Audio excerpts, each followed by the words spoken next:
Hi, this is my brother. He's gonna be behind the scenes recording me and counting for my audience for my final speech. Hi everybody, I am Joshua. For my final speech today, I'm gonna be doing it on Maya Angelou. I'm gonna be doing it on her legacy and her real life story. So when most people hear the name Maya Angelou, they usually think about a line from her beautiful poem Still I Rise, or even her book I Know Why the Caged Bird Sings, reading about it during class. But she is more than just a class assignment and a beautiful poem. She is a woman who went through trauma, fought through racism, and also helped organize and lead several civil rights movements. Most people know her poetry, but far few know the actual trauma and the racism she endured, which helped lead her to the voice she has today. So today I'm going to be telling you guys about her real life story and how a childhood marked by trauma helped her lead her to the woman she is today. So at a very young age, she was sentenced to live with her grandma at Stamps, Arkansas, which was a very segregated spot due to the Jim Crow law and very open to racism at the time, which helped her at a very young age understand the injustice of that time of when she lived. She was also at the age of 7 sexually assaulted by her mother's boyfriend, which he was later sentenced to jail and killed in jail. His death made her think that her voice was the reason for his death, which made her go quiet for almost 5 years. But later she met a teacher named Bertha Flowers, which helped her regain her voice and introduced her to poetry at the time. Once she regained her voice, she also helped deeply in several civil rights movements as an organizer. In the late 1950s, she joined the Harlem Writer Guilds and helped organize Carbon for Freedom, which was a fundraiser for the Southern California Leadership Conference.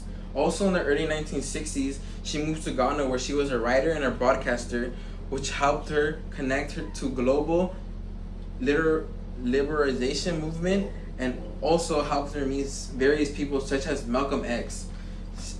By introducing Malcolm X, she helped him build the organization of Afro-Americans, but he was later on assassinated. She also worked with Dr. Martin Luther King because Martin Luther King asked Angelou to help lead her for a march since she loved her the way she was as a leader. But he was later on assassinated on her birthday, which caused her deep trauma and also affected her, but also was a good thing because it helped her write and also film very strong articles and biographies. Her activism explains why her books and novels and her poems seem like a protest, because it basically is.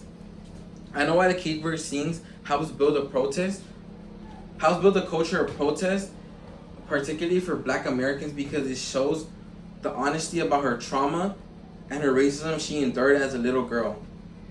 Also, she earned 50 honorary degrees at Lake Forest University due to her screenplays and her films.